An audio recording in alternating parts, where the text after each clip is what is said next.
L'incroyable parcours de Mathieu et Pierre-Olivier, vous étiez 2 infirmiers avant. Matt était déjà infirmier depuis 1 an, moi j'étais préposé puis je devenais infirmier. Ça a commencé vraiment comme ça, c'était la passion. On a starté chacun avec notre chalet. Un chalet, tu vas avoir une prise de valeur, 3 à 5 %. Tu vas pas avoir l'immense prise de valeur comme des fois les Plex ont, mais ce qui est le fun, c'est que tu as un cash flow que tu dégages qui est positif. Tout le monde rêve, tout le monde a dit l'humain est fait comme ça, mais botte tout le cul. Fais un move, commence tout de suite.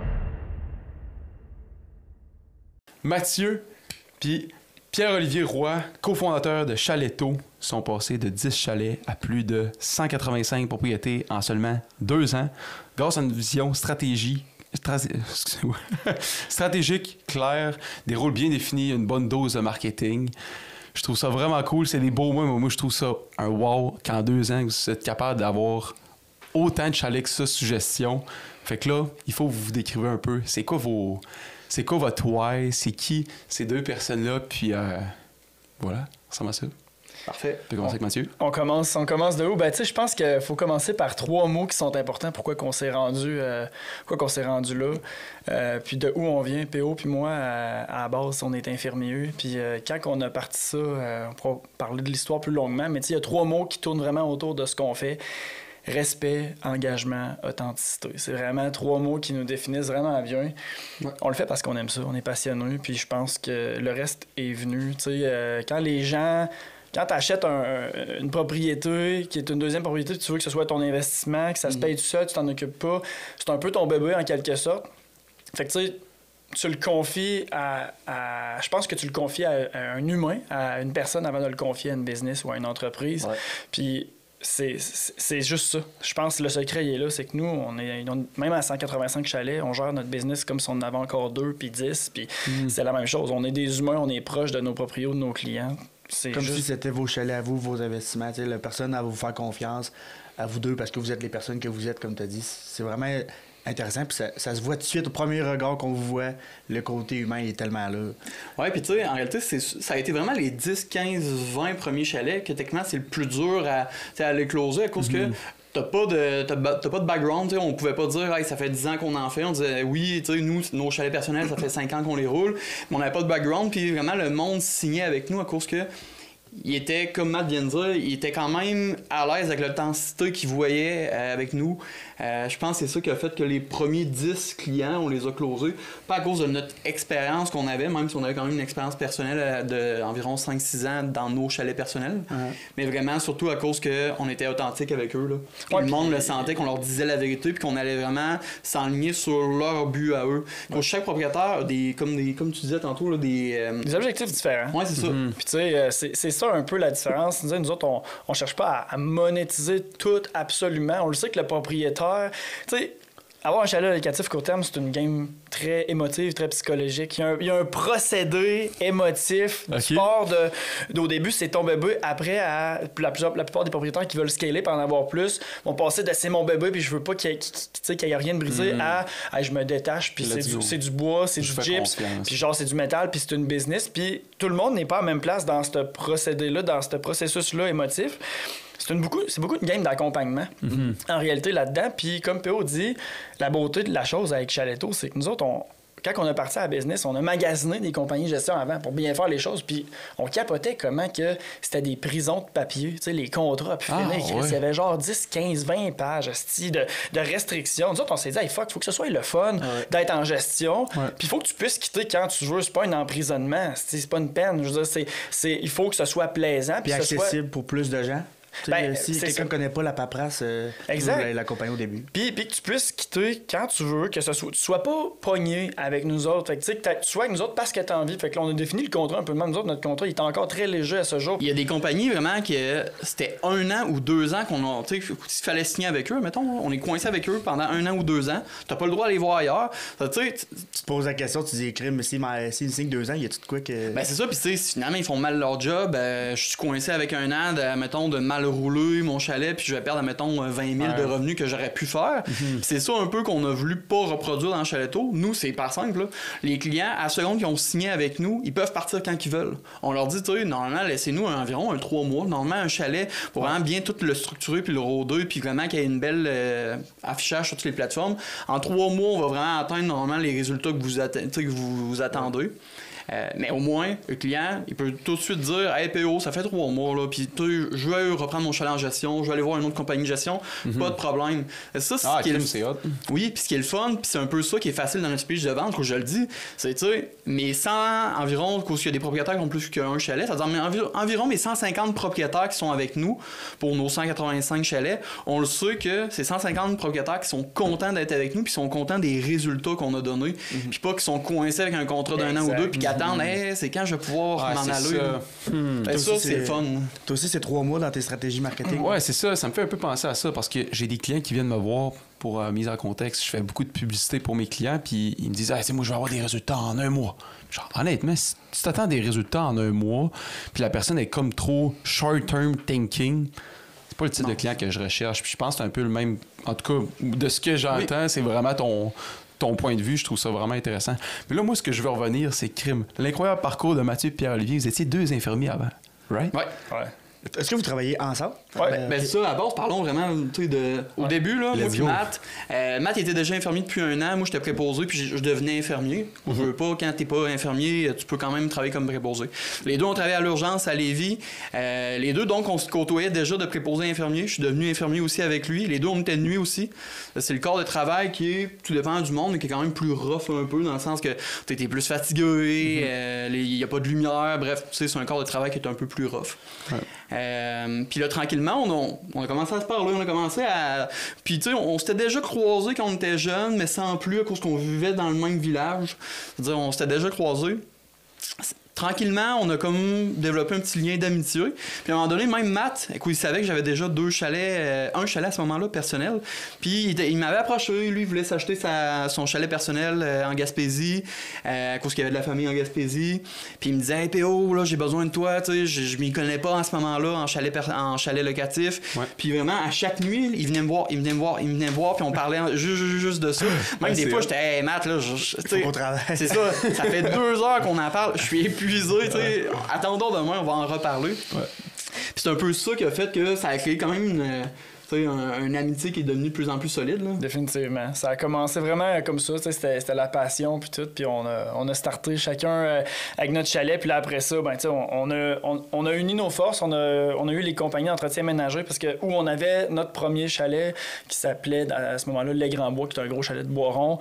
Il y avait un problème d'entretien ménager dans le secteur. Fait qu'on s'est dit, on va partir de notre compagnie d'entretien ménager. Fait qu'on a parti ça, on a commencé à avoir des clients. Puis là, on travaillait de nuit encore à l'hôpital comme infirmier. Puis là, ben, tu sais, là, on avait des employés, tu sais. Ouais. Ça a commencé rapidement à engager. Puis là, avoir des clients, 10 chalets, 20 chalets qu'on fait le ménage. Puis là, genre des employés. Fait que là, la nuit, on faisait les horaires des filles, puis des gars de ménage. Puis là, le lendemain matin, on finissait, mettons, à 8 h à l'hôpital. On allait déjeuner, on montait au massif à Saint-Philémon. Qui était à 1 heure de route. C'est ça, 45 minutes, 1 heure de route. On allait faire des soumissions. Là, on revenait chez nous, il était à 1h30 de l'après-midi, il était brûlé, resté. Moi, dans ce temps-là, je venais d'avoir ma petite fille en plus. Fait que là, dors 2 heures, si tu relèves, OK, on fait à souper, puis on repart, puis on fait ça, des cycles de même.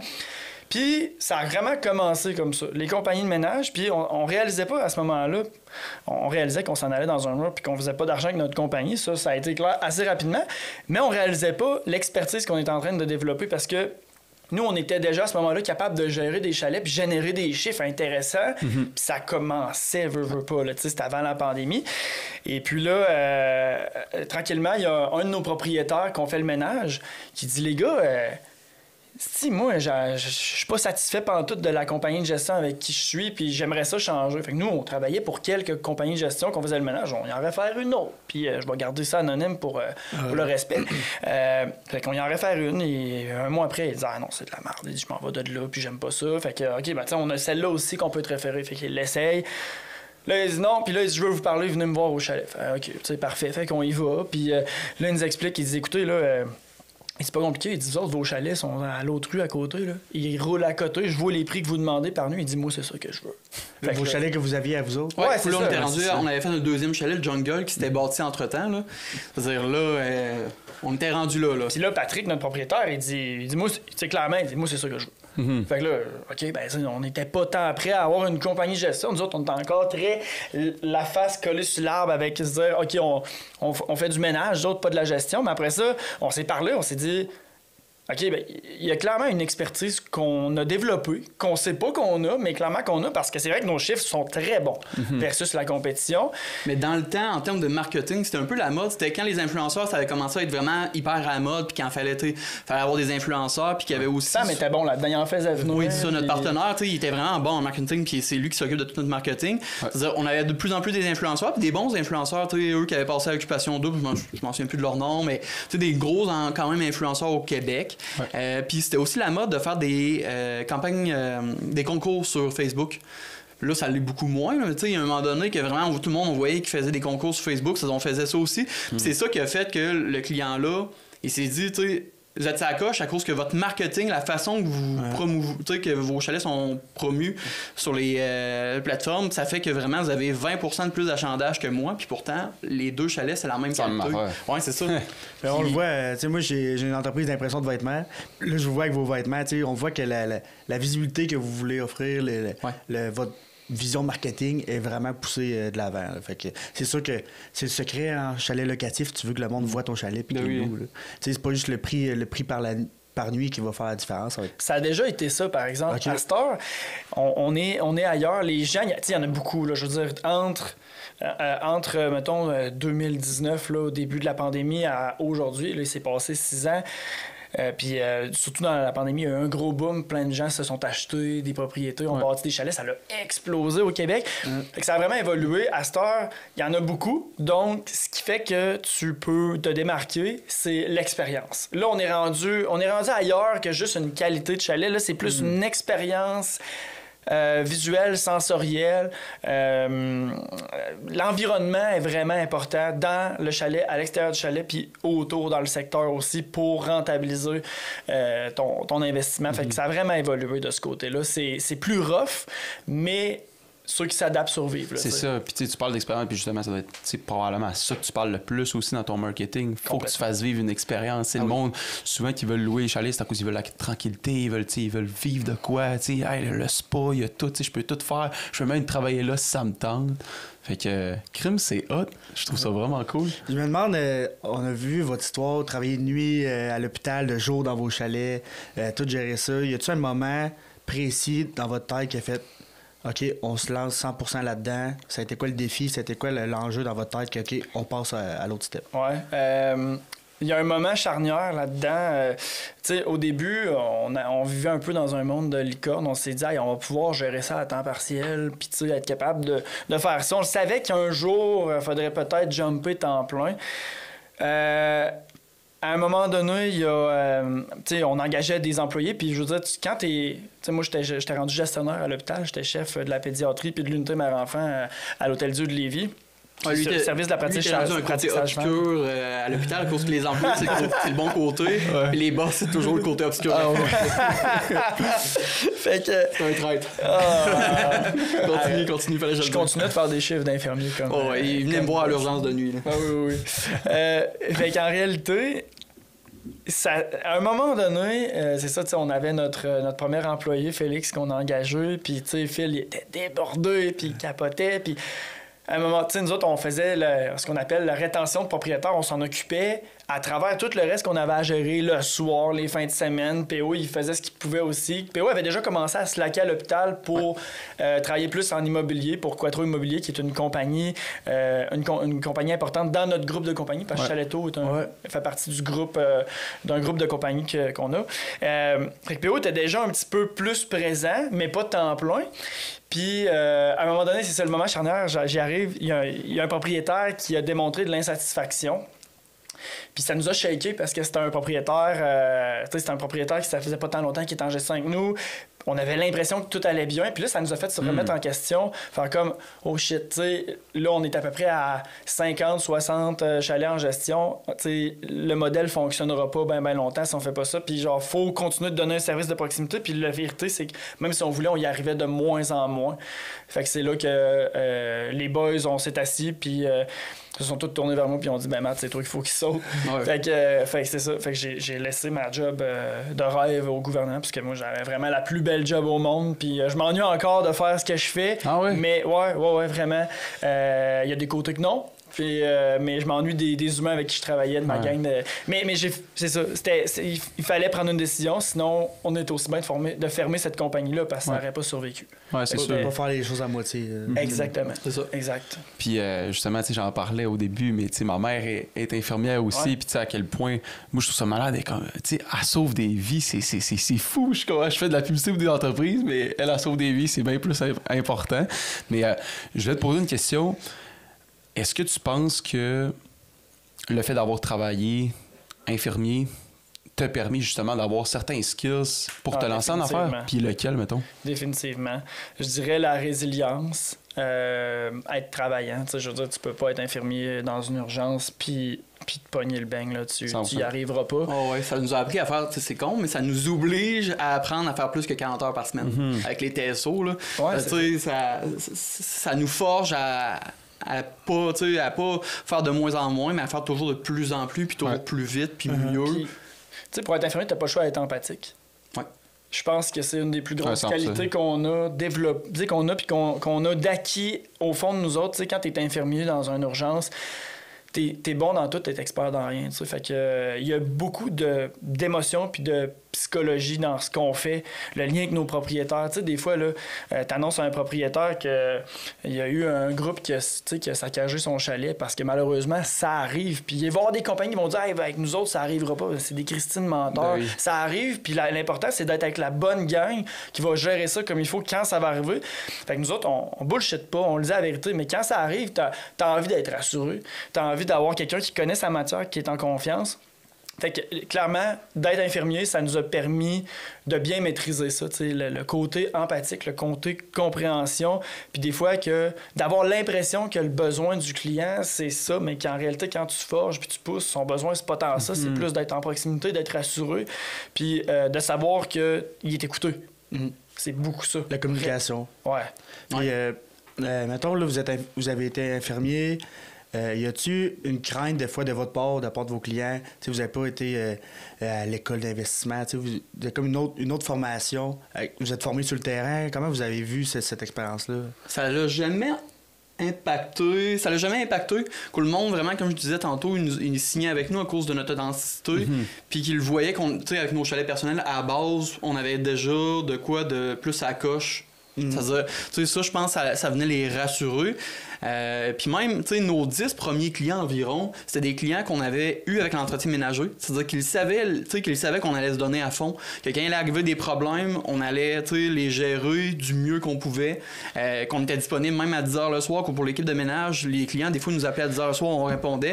Ils savaient déjà la qualité puis la quantité de travail qu'on allait donner pour eux. Je pense que c'est ça qui a rassuré comme nos 10 premiers clients qu'on a signés à cause de notre compagnie de ménage.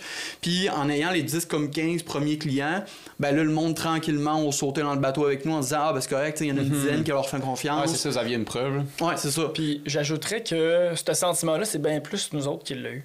De outsiders, d'intrus. Tu sais, moi, quand je suis arrivé et j'ai sauté dans le groupe, là, je regardais Fred, qui est ingénieur. Il a sa place dans la compagnie de construction puis d'immobilier. Je regarde Sam, qui gère le marketing. Il a une maîtrise en marketing. T'sais. Il est clairement à la bonne place. Moi, si j'ai un bac en soins infirmiers, qu'est-ce que je fais ici? Mais en même temps, il n'y en a pas de cours pour gérer une unité locative court terme. La vérité, c'est ça. Fait que je pense que c'est bien plus autour de la passion, de la rigueur, puis le restant, ça se développe. Il y a même un programme de cégep qui avait approché PO puis moi pour développer leur cours, dans le fond, autour du tourisme locatif court terme. Durant la pandémie, pour nous parler puis essayer de comprendre un peu comment on a passé d'infirmier à gérer des chalets. Fait que c'était pas tant les clients, la barrière était beaucoup sur nous autres. Est-ce que ça s'est concrétisé, ce cours-là? C'est quoi? Non, je pense pas. Moi, j'avais... je sais même pas si... je sais pas qu'est-ce qui s'est passé. Il serait intéressé, là, parce que le monde aime ça, l'immobilier. Là. Moi, je me rappelle dans mes cours d'admin à l'Université Laval, le monde regardait les propriétés à acheter, puis ils sont comme « je vais commencer à investir. » Puis le chalet locatif, comme vous l'avez dit, c'est un boom incroyable. Là, la construction, l'achat neuf de chalets. Puis tu sais, justement, là, le chalet locatif, la location, le monde, il allait louer des chalets à Stoneham, à Rive-Sud. Ça me fait penser aussi à la question que je voulais vous poser. Vous avez parlé de Saint-Philémon tantôt. Est-ce que vous êtes éparpillé dans plusieurs secteurs? Ça a été quoi votre vision par rapport à où investir? Bien, ça, c'est une des premières questions qu'on s'est posées au début. Parce que moi, j'avais ma petite vision au début, puis Matt, c'est pas ça qu'il y avait, là, de nos 2 chalets sont à Saint-Philémon.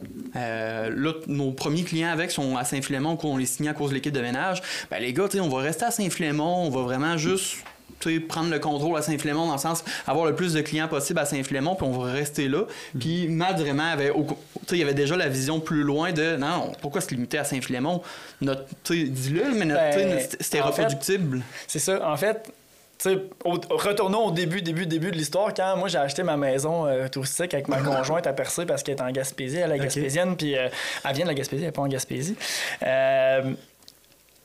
J'ai pas eu le choix de développer des stratégies et des méthodes pour être capable de gérer une maison à 800 km de chez nous. Je pouvais pas être là tout le temps. Fait qu'après ça a été de dire ça. Puis je dit, non, on est capable de gérer ma maison à 800 km. Pourquoi qu'on resterait à Saint-Philémon? Puis là, après ça, il y a comme eu un déclic de... Puis on avait de la demande ailleurs. Fait que là, c'est là que c'est venu comme ça. Mais c'est vrai que Saint-Philémon puis le Massif du Sud, c'est notre berceau. C'est là qu'on a commencé, c'est là qu'on a appris. Des fois à la dure. Fait que, mais c'est là que tout a commencé. Ça nous a permis de vraiment starter puis de comprendre comment ça fonctionnait. Après, il y a différentes approches de compagnie de gestion. Nous, on est vraiment agressif. On est capable de gérer beaucoup de problèmes à distance. Puis on délègue beaucoup de choses, ce qui nous permet de justement...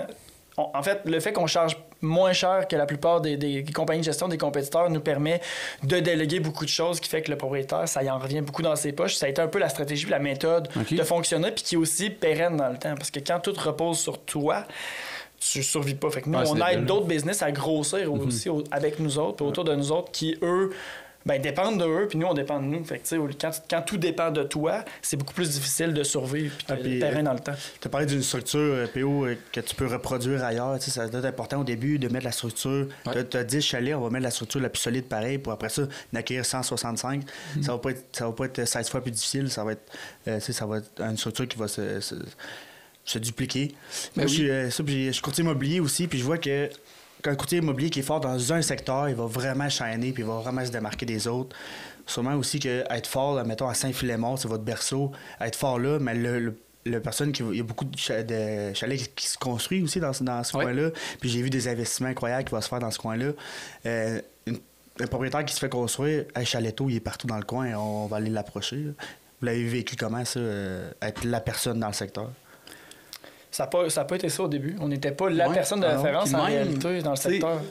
On s'est vraiment battu fort parce que... Mais Saint-Philémon est notre berceau, mais, puis corrige-moi si t'es pas d'accord avec moi, là, le hasard a fait que on est devenu plus gros à Val-Saint-Côme, à Saint-Côme, avant de devenir gros aussi à Saint-Philémon, dans le sens que notre marketing, tu sais, que souvent le monde dit qu'il est sacoche. Le groupe Sierra à Saint-Côme nous ont approchés pour vraiment comme créer un genre de partenariat avec eux, de participer avec eux à leur... ils faisaient des semaines de formation, puis ils voulaient nous avoir pour une soirée pour qu'on puisse parler pendant 1 heure un peu de c'est quoi la gestion locative.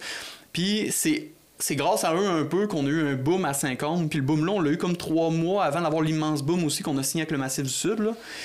C'est-à-dire on a développé Saint-Côme beaucoup plus intense avant de développer Saint-Philémon, ce qui est drôle un peu. Saint-Philémon, c'était plus une courbe constante. Non, je suis d'accord avec ce que tu dis. Mais c'est ça, Saint-Philémon, au début, il y avait plusieurs compagnies de gestion. On était 4, je pense. Puis, tu sais, c'était vraiment pas nous qui étaient les plus gros dans le secteur-là. Mais nous autres, on s'est dit, on va juste continuer de faire ce qu'on fait, nonobstant du nombre de chalets qu'on gère. Puis à un moment donné, on a fini par s'entendre en fait avec la station touristique du Massif du Sud, qui avait la compagnie Hébergement Massif du Sud, qui nous ont en réalité tout délégué le volet de la gestion pour eux, vraiment se concentrer sur la station de ski, parce que c'était vraiment un diamant brut, le Massif du Sud. Là. Moi, j'ai commencé à faire du ski cette année, j'avais jamais fait ça de la Puis j'ai tripé en malade, puis tout le monde que je croisais, qui sont vraiment plus experts en ski, me disait cette place-là, c'est unique au Québec. L'altitude, puis les conditions de neige, c'est vraiment hot. Fait que le propriétaire, Pierre-Yves de la montagne, il est vraiment concentré, focus sur la montagne, amener vraiment un service incroyable aux clients. Puis, comme bon investisseur, il a dit, tu sais, moi, je vais déléguer les choses dans lesquelles je suis moins bon, puis j'ai moins envie de gérer. Ouais.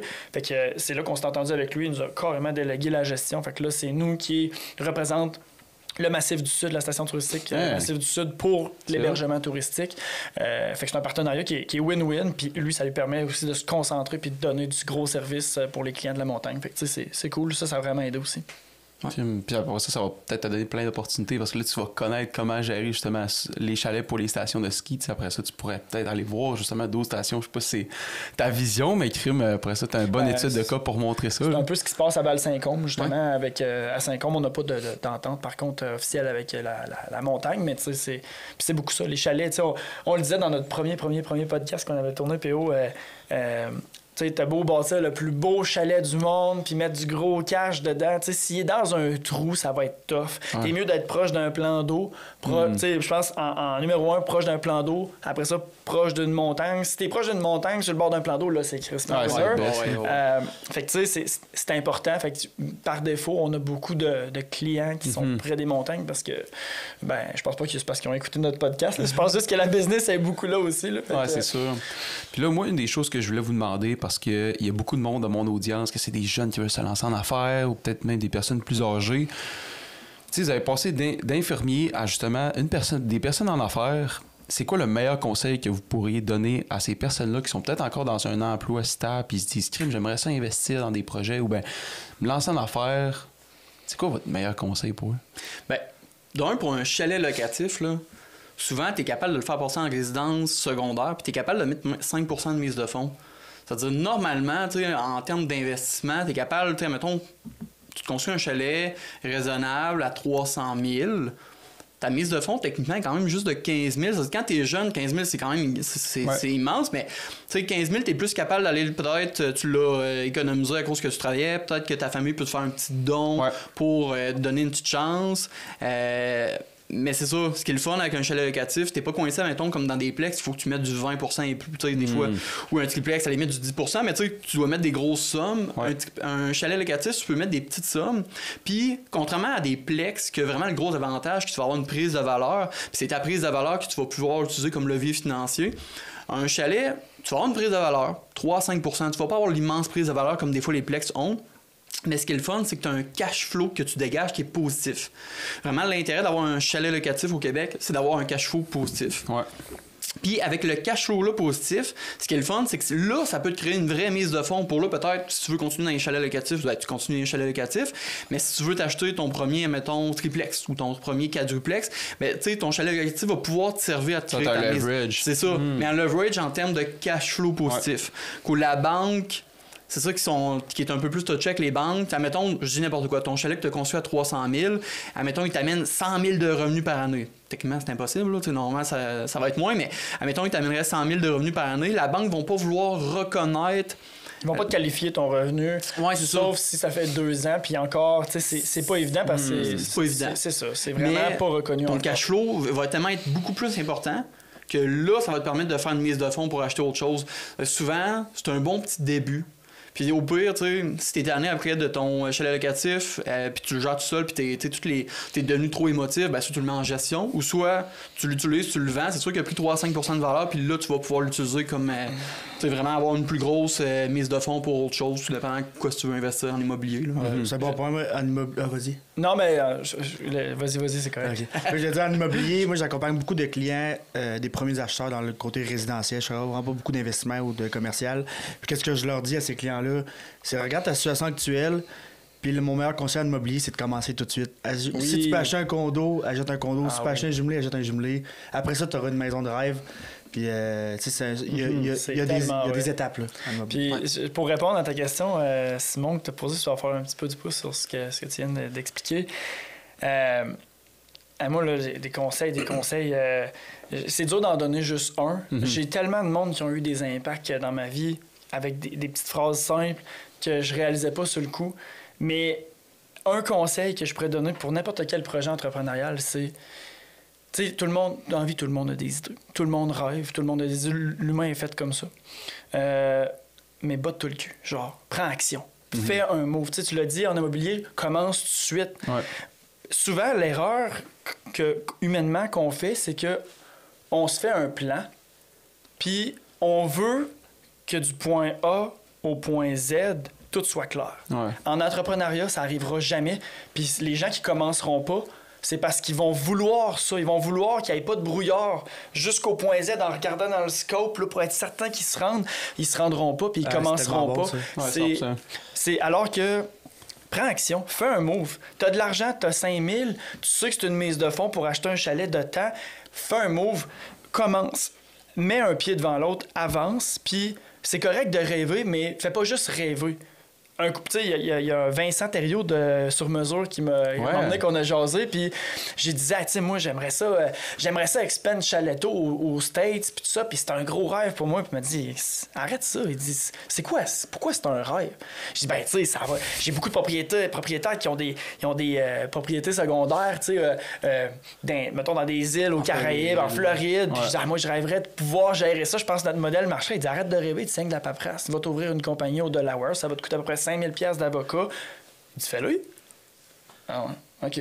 Fait que là, tu sais, il a comme tout déconstruit la barrière psychologique que je me mettais encore une fois parce que c'est très humain puis très un réflexe humain. Classique, c'est des... Fait que, d'un, ça, tu sais, prends action. Puis aussi, entourez-vous de gens qui réussissent. Tu sais, là, ça et tout, l'humain est mal fait, puis je comprends pas pourquoi. Fait que moi, quand je suis dans des soupers de famille ou des trucs, j'essaie de... Je réponds aux questions, mais j'essaie de plus m'informer des autres que de parler de mes trucs parce que ça devient plate à cause que les gens comprennent pas nécessairement cette réalité-là. Puis quand tu veux te lancer en affaires, il y a beaucoup de gens autour de toi, mettons, qui vont pas réussir, puis qui vont être un peu frustrés de ça. Puis le réflexe qu'ils vont avoir à faire, pas nécessairement pour causer du tort, mais aussi pour éviter que tu te plantes, ils vont essayer de te décourager. Fait qu'entoure-toi du monde qui ont réussi. Va demander des conseils à du monde qui réussisse. Moi, c'est beaucoup ça que j'ai fait. Tu sais, PO, il avait construit son premier chalet, j'ai demandé des conseils. Ça m'a permis de mettre mon pied gauche en avant de mon pied droit. Puis, fait que c'est ça. Demande pas des conseils à mon oncle Serge, que lui, il en a jamais eu de business, puis il connaît rien là-dedans. Fait que, tu sais, prendre action, entoure-toi de gens qui... Puis, n'aie pas peur de poser des questions. Tu sais, moi, Vincent Thériault, là, je le trouvais super impressionnant. Puis Frank, les gars de Sur Mesure, ils ont réussi. J'ai lu leur livre, puis là, je suis allé voir. Puis même, me rendre compte que, tu sais, quand je parlais avec Vince, il disait, moi, j'ai déjà dormi dans mon char, c'est pour telle affaire. Puis là, j'étais comme, ah ouais, OK, toi, t'as pas une histoire nécessairement qui part de facilité, là, tu sais, t'as pas eu tout cru dans le bec. Fait que c'est inspirant, ces genres de choses-là, mais ça donne le courage, puis ça donne la foi d'avancer puis de réussir. Fait que, tu sais, faut que tu t'entoures de monde qui réussissent. Faut que tu te battes derrière. Puis il faut que tu prennes action. Prends action. Arrête de faire juste rêver puis d'avoir des idées parce qu'ils vont rester des idées. Ouais. La différence entre un entrepreneur puis quelqu'un qui entreprend pas, c'est juste que l'entrepreneur, il va prendre les idées, il va les concrétiser. C'est vraiment un bon point que tu apportes. Puis c'est pour ça que nous aussi, moi, c'est mon why de faire le podcast, c'est de rencontrer des gens comme vous, des gens qui réussissent, comme tu as dit, de s'entourer de ça, d'apprendre à chaque jour un élément. Par podcast, moi, c'est quelque chose que je pense beaucoup qu'il faut que je fasse un podcast pour que les autres puissent apprendre. Moi, qu'est-ce que je peux apprendre par podcast puis l'appliquer. Fait que un super beau point, merci beaucoup.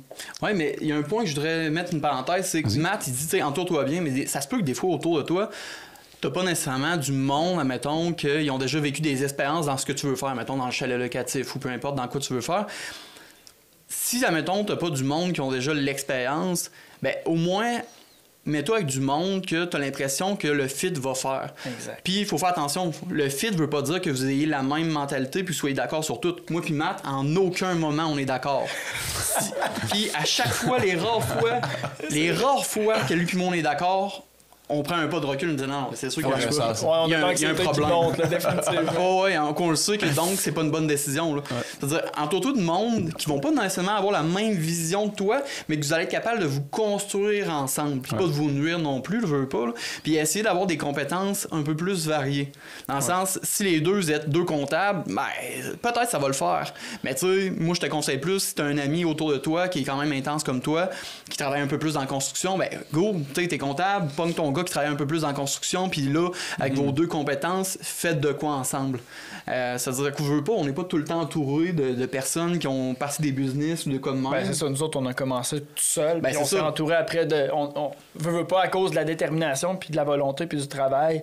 Le reste est venu, puis là, on a sélectionné les bonnes personnes. Mais c'est vrai que d'être complémentaire dans les compétences pour bâtir une équipe, c'est foutument important. Puis il faut pas avoir peur, parce que Matt, il l'a dit tantôt, là, il faut pas avoir peur de se planter. En tant qu'entrepreneur, tu vas entreprendre, mais pour de vrai, si tu te plantes pas, c'est pas normal. Tu sais, normalement, tu es censé te planter.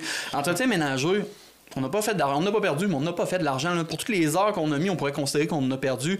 Mais ça a tellement été un gain d'expérience, puis aussi d'expertise que le monde nous a reconnu par la suite, qu'on a été gagnant en bout de ligne. Mais nous, sur le coup, on l'a considéré comme une, tu sais, qu'on s'était planté. Mais ça a tellement été un beau moment d'expérience qu'on a acquis sur le coup. Ça a peut-être fait en sorte que Chaleto serait pas où est-ce qu'on est aujourd'hui parce que on gère les beaucoup pieds les dedans. équipes de ménage. Ah oui. Puis c'est tellement important. C'est le troisième côté de la médaille, l'équipe de ménage. C'est genre la dépense la plus importante. Tu sais, tes yeux sur le terrain. Puis nous autres, on est arrivés puis on a fait comme ça marche pas. Puis on levait des flags partout. Puis là, le monde était comme voyons donc, tu sais que ça sort ça. Alors, on a eu 2 compagnies d'entretien ménager. We know that shit. Là, ça marche pas cette affaire-là. On va faire ça à la place. Puis là, tranquillement, on s'est entouré. Fait que là, ça a vraiment été un game changer. Ouais, puis des choses simples comme, admettons, un chalet de 10 personnes et plus, le monde n'a pas le réflexe de mettre une deuxième sécheuse chez eux, ils n'ont pas de deuxième sécheuse. Puis c'est pas logique pour quelqu'un d'avoir 2 sécheuses. Mais un chalet de 10 personnes et plus, si tu veux. C'est rare que t'aies 10 personnes chez vous, ça. Ben c'est ça, de un. Puis là, tu sais, c'est rare que tu laves aussi toute ta literie à chaque fois. C'est-à-dire, laver 10 lits, pas 10 lits, 5 lits, à cause tu vas avoir 2 personnes par lit. Laver toutes les serviettes pour le spa, laver toutes les serviettes de cuisine à chaque fois. C'est que si t'as une sécheuse, bravo, mais tu vas vraiment. Ouais, ça va être long. Ton équipe de ménage va attendre devant la sécheuse. Ouais. C'est des choses, tu sais, un peu niaiseuses comme ça au début qu'on disait, hey, t'as un chalet de 12 personnes, mets-toi une deuxième sécheuse, ton équipe de ménage va te coûter 50$ de moins. C'est-à-dire les clients vont payer 50$ de moins. C'est-à-dire tu vas peut-être avoir comme 50$ de plus en réalité dans le revenu parce que tu vas pouvoir le louer plus cher sur Ben ton oui, tarif ben oui, c'est d'hébergement, ça. puis charger moins de ménage parce que ton équipe de ménage sont payés à l'heure. S'ils passent moins d'heures dans la une place. sécheuse, ça coûte. Tu sais, une bonne sécheuse, 1000$, Pas à là, 100% même, passé. c'est ça, j'exagère. Ton 1000$ est rentabilisé en moins d'1 an. C'est des petits détails comme ça que le monde en dit, crime, c'est vrai. J'ai pas pensé, j'ai construit mon chalet comme un chalet personnel ou comme ma maison, puis j'ai pas pensé au côté locatif. Puis nous, on l'avait vécu à cause qu'avec l'entretien ménager, le nombre de fois où la sécheuse prenait le double de temps de laver le chalet au complet, on était là, c'est une perte de temps. Là. Mais c'est pour ça qu'en fait que vous êtes là aussi, c'est pour conseiller, pour maximiser aussi le chalet. Mathieu, Pierre-Olivier, un gros merci. C'est complet pour le premier épisode. On a comme dépensé un peu, mais c'est tellement des bons sujets que, écoute, moi j'aime mieux aller plus deep dans ce que vous partagez. Fait que gros merci. Donc Chaleto. Donc si vous voulez des projets d'investissement pour un chalet, c'est le spot. Puis contactez-le. Ils ont un site web qui est A1. J'ai fait un contrôle qualité. Puis Monsieur Marketing a trouvé. Fait que gros merci. Puis on se retrouve pour le deuxième épisode. Merci, Yes, les sir. boys. Bien sûr.